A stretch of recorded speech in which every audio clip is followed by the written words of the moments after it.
Welcome to the Fintech Times News and Views podcast. Established in 2016, the Fintech Times is a global multimedia news outlet centered around the world's first leading fintech newspaper. We report on the latest and brightest ideas from the fintech world. Follow the conversation using hashtag TFD News and Views and follow us at the Fintech Times. Hello, and welcome back to the Fintech Times News and Views podcast. I am here as ever with Tom and Francis. How are you guys doing this week?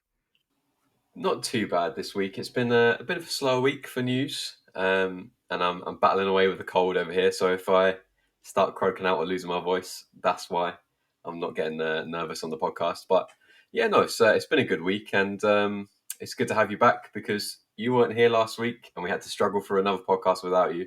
And it's always good to have you back and have a professional in the room. These are very nice things to say, thank you, especially since I'd completely forgotten that I wasn't here last week. But let's see if I remember what I am doing. Francis, how are you doing? I am doing very, very well. I'm excited to be here, like with everyone back again, because 2 weeks ago Tom was away. I think 3 weeks ago I was away. So it's nice that the whole gang is back together. And I'm looking forward to what we're going to be talking about today. Amazing. And in that excellent segue, what are we going to be talking about today? Francis, what story are you bringing to the table? So today I'm going to be talking about Bitcoin breaking Bitcoin and its all-time record and what it will take for it to be broken again. Amazing stuff. And Tom, how about you? I am going to be talking about the very exciting topic of CBDCs and what it might take for people to actually really get them on side and to use them every day. Fantastic. And I am going to be looking at GoHenry's manifesto to drive financial education forward in the UK amidst the general election. I am going to let Francis, you go first, because let's hear about some Bitcoin. Absolutely, yeah. So earlier this year, Bitcoin once again broke its previous record from 3 years ago, but I don't know about you guys. It didn't really seem like the biggest thing at the time. It seemed to sort of almost be swept under the rug a little bit, especially when you compare it to 2021 when Bitcoin reached $68,000 for the first time. And it seemed like a massive deal. Everyone was talking about it. It seemed like that was going to be the jump start that, I mean, I don't even know if you can really call it a jump start, but that would be the jump start that crypto needed to really sort of see mainstream adoption. Of course, this was just post-pandemic and when everyone was sort of really excited about cryptocurrency still before there was this big sort of crash, I suppose, where everyone almost fell out of love with them. But the new all-time record set earlier this year, it just doesn't seem as big of a deal to me. I mean, you guys might disagree, but it felt underwhelming almost. So as our digital assets month is now winding down, we looked at what the industry thought about Bitcoin's future and specifically about its valuation and what it would take for the record to be broken again. And a lot of the experts that we spoke to discussed the Bitcoin halving and how that would create sort of more scarcity and in turn more demand of Bitcoin and act as sort of a reminder of its popularity, which is why historically the halving has been a very big event for crypto to really sort of, or it's not crypto, sorry, Bitcoin to really sort of accelerate and grow. But one of the big things that stuck out for me was the talk of politics, which I know that isn't always something that we talk about on the podcast, but interestingly here, I thought it would have a really big effect. So Lukman Otunga, senior market analyst at FXTM, he pointed to November this year as being a really pivotal time for the future of Bitcoin, as that would be the next US presidential election. And interestingly, despite his views on CBDCs, which might make you think he wasn't very popular on digital assets and digital currencies, Trump is a big sort of advocate for Bitcoin, especially. And in fact, he's looked at it as a potential solution to deal with the US debt problem that it's facing right now.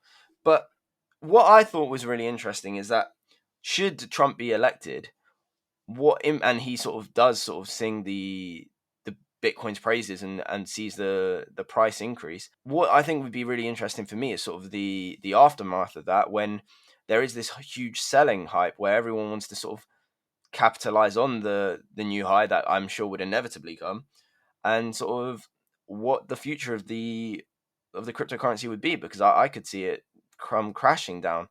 So I wanted to talk to you guys really to see if you agreed that sort of the US election would have such a big impact, or if there was something else in the article that you thought, or anything along those lines really. Tom, I'll go to you first.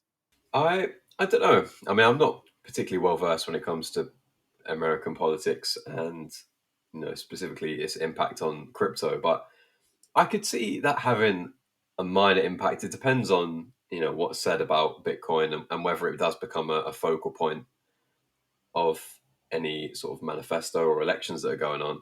So I personally can't see that. I can see it having maybe a small impact, but nothing crazy. And I do see the sort of Bitcoin halving and the sort of approval of the ETFs having a much larger impact by increasing scarcity of Bitcoin and then enabling more people to get involved through ETFs. So I think it's an interesting time for Bitcoin. There's a lot of good progressions that are going on with it that should mean that the value goes up. But like you said, to sort of reach another all-time high, I mean, obviously, like you said, every time it gets close or gets there, people are so encouraged. Well, this is the best it's been. I'm going to sell my Bitcoin or sell a big portion of it to capitalize, make some profit. So I think it's just the sort of way that crypto is. It's always really volatile. It's never going to be able to just stick at a price and stay there because there are so many sort of people invested in it and trying to make money off it and capitalizing on its success. So yeah, I think it's a weird time and it's just something to keep an eye on. But yeah, I'm not too sure that an election could have a huge impact in the same way that these Bitcoin technological developments have been happening.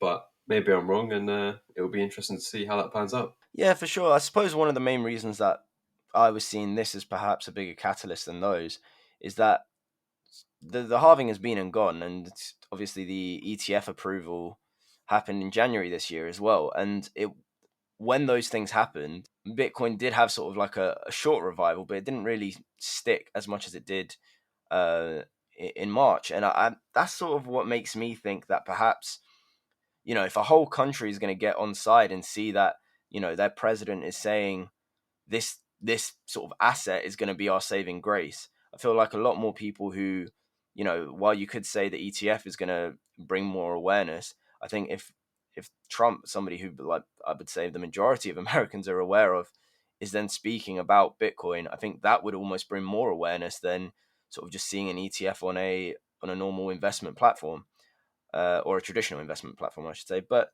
no, I definitely see your point, and I think if you're looking at sort of the development of sort of Bitcoin technology, I think that's going to be the safety net to stop the price come crashing down after it next reaches its high. But like the article sort of says, we'll just have to wait and see as well. Polly, what are your thoughts? So for me, obviously, like you guys will well know that crypto just goes straight over my head. So you'll have to forgive anything that I say if I say anything wrong. But I think it's a really interesting thing right now because literally until I sort of was reading this piece for the podcast today, I didn't know that Bitcoin had broken its record back in March, and that feels like something that I should have known. So I don't know where I was, but I had no idea they'd done that. So I think that goes to show you kind of how it like you were saying, it wasn't really that big a deal. It wasn't the hype that was there that there was. If even I, a fintech journalist, had no idea that it happened. So I think it's really interesting, and I think what you guys are saying about like the election potentially being sort of like a catalyst for its increased adoption, I think it definitely has the potential to do that, in my opinion. But I think also it depends on, I think, the popularity of Trump. Like for Trump to be the advocate, I think historically we've seen a lot of different in the past. There's been some negativity, we'll say, surrounding Trump and when he was a president and all the time after that. So is Trump the best spokesperson for Bitcoin that we want here to have the best effect? I don't know. And if you think about sort of historically Trump's supporters in that way, are they the kind of people that are going to be interested in Bitcoin? I don't know. That'll be something, I guess, to keep an eye out on. But I think if we were going for advocates, I think maybe you might want to you kind of want to hope for someone else. I guess I think if we think about Elon Musk and the whole Dogecoin, Bitcoin scenario that happened whenever that happened. He's also kind of a bit of a dividing character sometimes, but that obviously had a big effect. So maybe you can kind of look at that and draw on comparisons for this whole sort of Trump saga with the election. I don't know. But it's a really interesting thing. And I guess when it comes to kind of, are we going to see that all-time high again? Are we going to see the popularity come back again? It's just a waiting game, right? And I know that's probably a bit, that's a bit of a lackluster answer. But realistically, if Bitcoin is going to make or break it, we'll just have to wait and kind of see what happens. I think because it's such a volatile asset in general, I think it's really hard to predict, obviously, what's going to happen. And then crypto is such a very sort of rich industry right now. Like, that if you wanted to invest in cryptocurrency or own cryptocurrency, you've got loads to choose from in terms of digital assets and the things that are out there.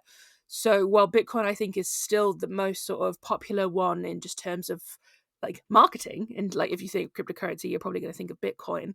Whether that's the one people will go to first now, I don't know. So I think that was like a really flip-floppy answer, I realize, but I think it will probably continue to just poodle on in the background, and then as we move forward into the sort of crypto atmosphere that I think we're getting into right now, I think popularity is going up a little bit more. I guess time will tell as to whether Bitcoin will remain kind of the most popular, or whether something else will take over. Yeah, definitely. Like a lot of what you said there is extremely valid. Like, for example, the point about Trump being the best spokesperson and sort of the reputation that he has along with him, I suppose, is a fair way to put it. Is you're right. It probably isn't going to be the best person to be like, this is great, because a lot of people will take it with a pinch of salt. But I think when they see that, because of course Bitcoin is so volatile, it would inevitably go up, I think, if he was to be elected and his sort of acting on what he's saying right now. I mean, this is all a big if he is elected, by the way. This isn't to say that this will happen in November if he isn't. But I think should that happen, people will see the Bitcoin's price rising and be like, well, I have to get involved in this. I feel like it seemed too good to be true, but it might go on a little bit too long to trap quite a lot of people, I suppose. And then the other thing that you said about crypto's popularity, I mean, the Ethereum ETF approval by the SEC has just gone through as well, or the initial round of it. I mean, obviously, it's going to take a while before it's implemented and sort of rolled out, but the initial approval is just a sign of the changing times, really, and how people are going to be looking, who are wanting to get involved, but just perhaps not with crypto exchanges. So, yeah, I think you're right. It is a waiting game, and I think if we do wait about, we will see another all-time high. I don't think this is it for crypto, or for Bitcoin specifically. I think it will at some point reach an even bigger high, but we'll just have to see what it takes to get there. But why don't we go to your article now, Polly, and take a break from digital assets and cryptocurrencies? Yeah, absolutely. So, yeah, very much divergent from crypto. What I'm looking today is that GoHenry, which is a prepaid debit card and financial education app for 6 to 18-year-olds, has recently launched its manifesto outlining how the next government can improve the delivery of financial education in schools. So if you weren't aware, there is going to be a general election in the UK in July. It was announced literally, I think, like a week ago. So obviously, there's been a lot of campaigning in the news from all the different political parties in terms of, what they're going to do when they get elected. And GoHenry has kind of jumped on this bandwagon and has outlined 10 key recommendations for making financial education work for young people. And this manifesto comes as 84% of kids and teens say they would like to learn more about finance while in school. And I think this is really interesting. I think this is a really great move from GoHenry. Obviously, we've spoken a lot on the podcast before about the importance of financial education, and it's something that I think, we, and whenever we've spoken to similar industry leaders about it, it's always something that we've said it needs to start young and it needs to start in schools. So I think it is a great thing here to be sort of for GoHenry to be campaigning for young people in the UK to receive consistent level of financial education. And there's obviously like a demand here. So I think, as GoHenry lays out, young people, parents, teachers, education charities, and employers all want this to happen. So I think the incoming government, whoever it may be, come July the 4th, I think would do very well to sort of pay attention to this manifesto. I won't read out all 10 recommendations, but essentially it's, financial education must be taught in all primary schools, financial education must be compulsory in secondary schools, it must include practical elements to ensure it's engaging. They can't rely on just the math curriculum alone. And just, so on and so forth, essentially just promoting financial education in all aspects of schooling. So I just wanted to get your guys' thoughts on this, because this is something that I'm really sort of pleased to see. And I personally can't really see a downside to this. Obviously, it would take some implementing, I'm sure, to get it on the national curriculum and kind of tailoring it to different children's needs and understanding how children learn best. But for me, like, this is something that I think has been needed a long, long time, because I think, I would have loved to learn more about money and finance when I was in school. In fact, when I was campaigning to be head girl, which I lost, by the way, one of my manifesto points was sort of financial lessons and things involved with like the sort of the PSE element. So, and that was a while ago. So clearly there's still an appetite there. So, I mean, what do you guys think about it? What do you think about this whole manifesto? Do you think that they might be successful, with the incoming government? Francis, what do you think? I think of the points listed, I think it was points 3, 4, and 5 stuck out the most to me. I think the practical element side of things, and not just theoretical lessons, is just paramount, because I think it's so easy for children just to get bored and sort of think, or young people, it doesn't even need to be children, I suppose, in secondary schools, but it's so easy for them to get bored and be like, I'm not paying attention anymore, this is just a second maths, which obviously it isn't. And I think that is another key point, which is differentiating it from maths, because personally for me, as ironic as it is now being in fintech, but maths was possibly my weakest subject. I was awful at it, I didn't like it, and paying attention and staying engaged was difficult. So if financial education is just a tag on to maths, then people like me who probably weren't very good at it and didn't enjoy it aren't really going to pay much attention to financial education either. And I think that big divide and sort of differentiator needs to be made apparent. And then I quite like point 5, which is that financial education should be a statutory part of the PSHE syllabus. And that change can be made quickly. And I think that is extremely important, especially in primary schools, because weirdly, those lessons do, for some reason, stick out to me. And I remember the orange book that we had for it. I don't know why that is. It's a very weird memory to have, and I don't know why I have it, but there you go. They stick out, is my point. And if financial education is a part of it, then hopefully that education would stick out throughout someone's life as well. But yeah, I think it's a great initiative and sort of a great sort of overall change, and I'm looking forward to see how it pans out. Yeah, absolutely. And I think you're absolutely right when you say about sort of the lessons sticking out, because like if I think back now, I can remember something like the sort of the PSHE lessons that we had. Like we in my school anyway, we used to have like different days. We'd have like 2 days per term learning all sorts of different things about how not to take drugs, and how I remember one specifically sticks out about sort of like pregnancy, where they brought in like a big pregnant belly for all the boys to wear, so they understood what it was like. And if I can remember that now, then I feel like I'd remember a lesson about, mortgage rates or something like that. So I think you're absolutely right there. And I think, and kind of including practical elements and making it fun and interesting, you're absolutely right, is so important. But I think it's a really important distinction to make, and I'm glad you brought it up. In terms of like how to make it different to maths, because maths is so different to just sort of like finances, even though you think it's the same. And I think if I think back to sort of my maths lessons, I was like you, I did not do very well at maths at all, because it was just so theoretical, and just they put letters in maths and then that was it. I couldn't really cope. So like, yeah, I think that's a really important distinction to make. But I mean, Tom, what do you think about this? What are your thoughts on the whole campaign? Yeah, I think you're both spot on. It seems like one of the rare sort of recommendations to government that just wouldn't be divisive at all. Like, I can't think of any reason why someone wouldn't think that it's a good idea to give people or young people this sort of financial education early on while they're still at school. I think it just makes sense. It's surprising that we haven't had something significant come in before this. I mean, I think you could say that about a lot of sort of governmental aspects and recommendations, but yeah, I think I really like the sort of proposals that GoHenry has made. And like Francis said, that it's really good that they haven't just said financial education is important, you should implement it into schools. They've taken it a step further and they've said, like, well, we can implement it through PSHE, which would be a much quicker way to get it into schools. You don't have to go through all the sort of slow processes of adding it to certain parts of the curriculum. So I think that's also really important, is that they thought about how actually implementation would work. And I think that's an important part of convincing people, particularly politicians, to take this kind of thing seriously and to implement in government. So like they say in the article, it's kind of an easy sort of thing to implement for whoever wins the election. It would be such an easy, just like point. It would do so much good, and it's hard to see it doing any sort of negative things just to young people, and it can only really be positive. So yeah, I think all in all, it's a really good idea, and we can only hope that once someone is elected, that this kind of thing is introduced.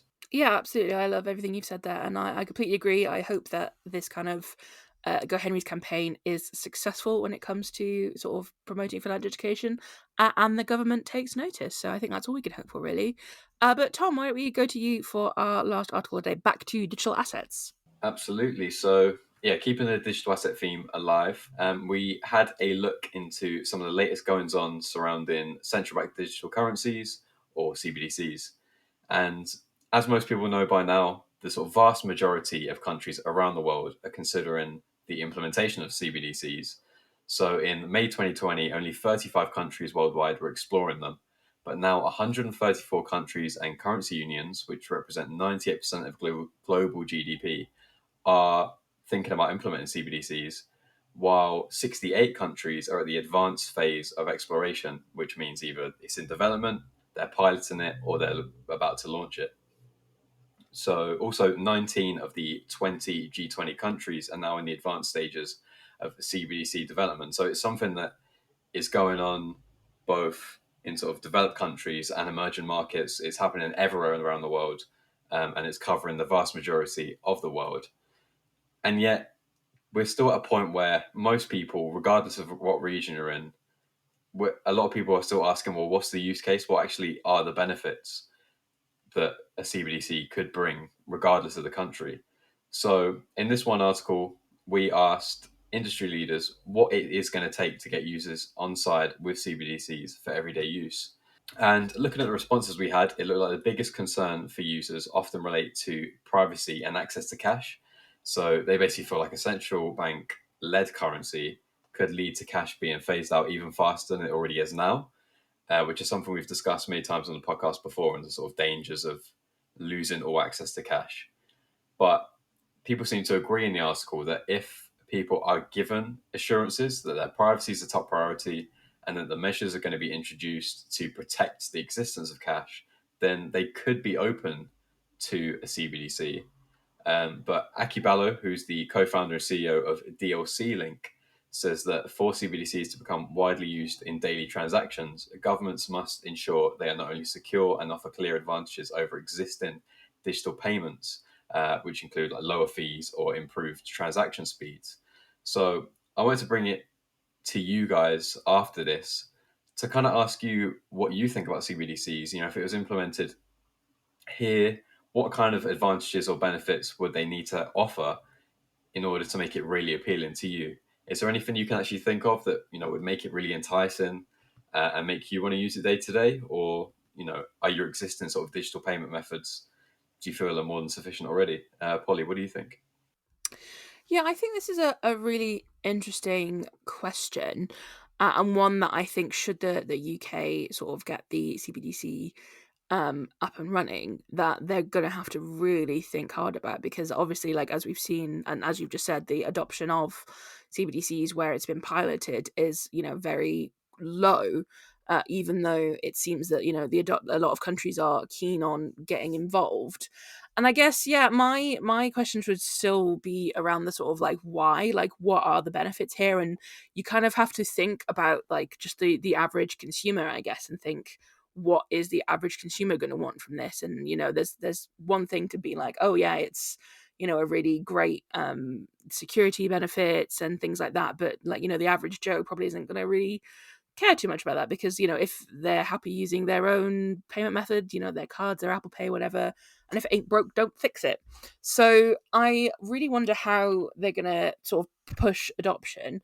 I was kind of errantly thinking about, like, could you do some sort of rewards program That's kind of an easy way, I think, to get people interested in signing up, for them some sort of reward, whether that's like, you buy, I don't know, £10 worth of CBDC and they give you £15 instead, or whatever that is going to be. That's probably like horrifically wrong, but that was kind of one thing I was thinking of.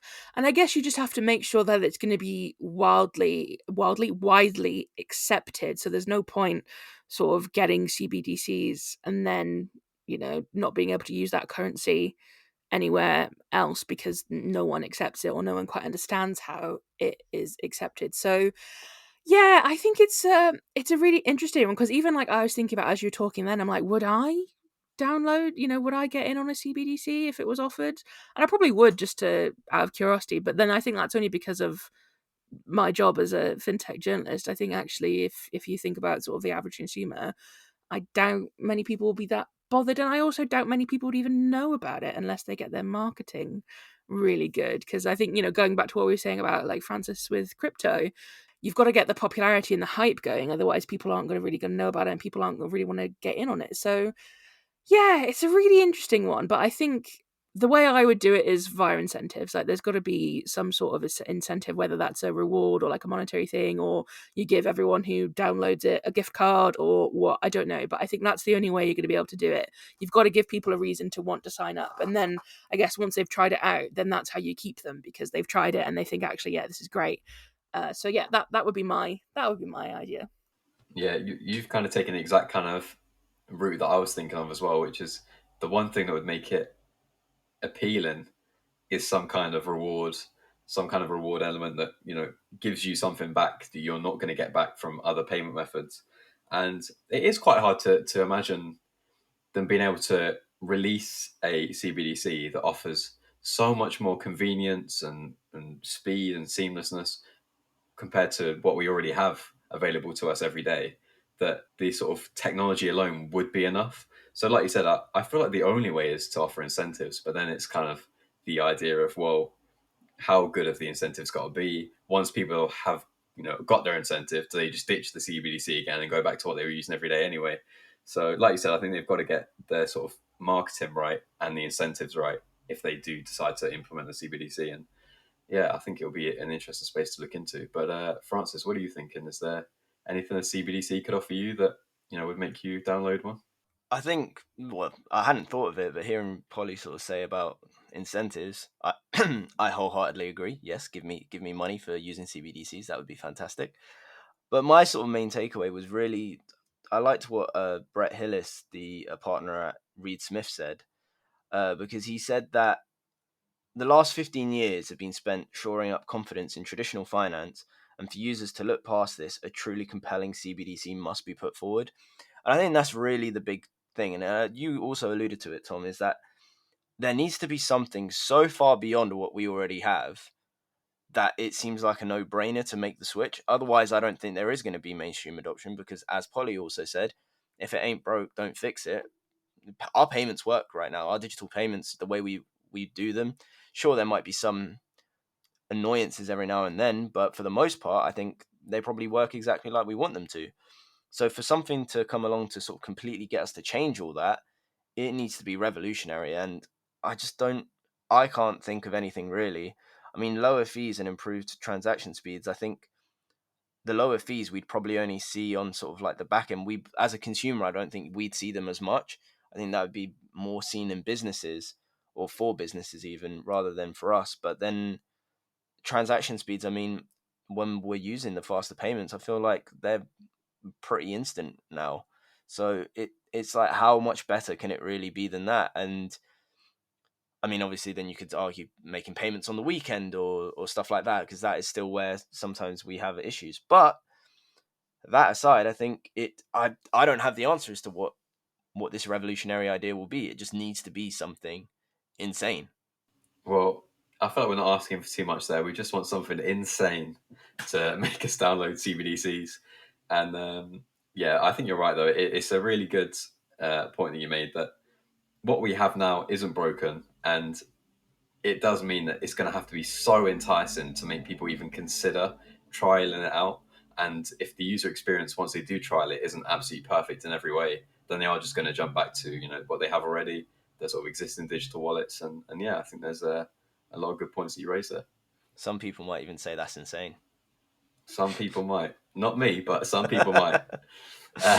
But on that note, why don't we go to our final insane segment of the podcast with Polly?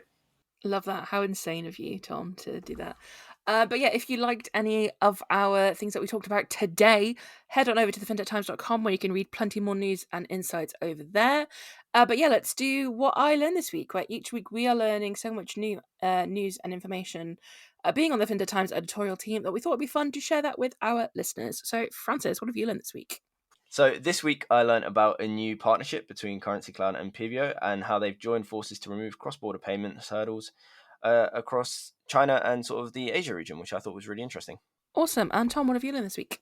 This week I have learned that Signicat, which is a European digital identity and fraud prevention solution provider, has launched a new report which highlighted that over a third of fraud attempts targeting financial institutions now use AI, while 1 in 15 fraud attempts now use deepfakes to attack both B2C and B2B firms. Fantastic. And what I learned this week is that Malta is quite the promising fintech hub, recognised globally, with McKinsey & Company ranking Malta as the third best country in Europe for creating an efficient environment for fintech growth. But anyway, guys, thank you so much for joining me today. It has been a pleasure, as always, to be podcasting with you. And yeah, I hope I catch you on the next one. See you guys next week. See you guys then.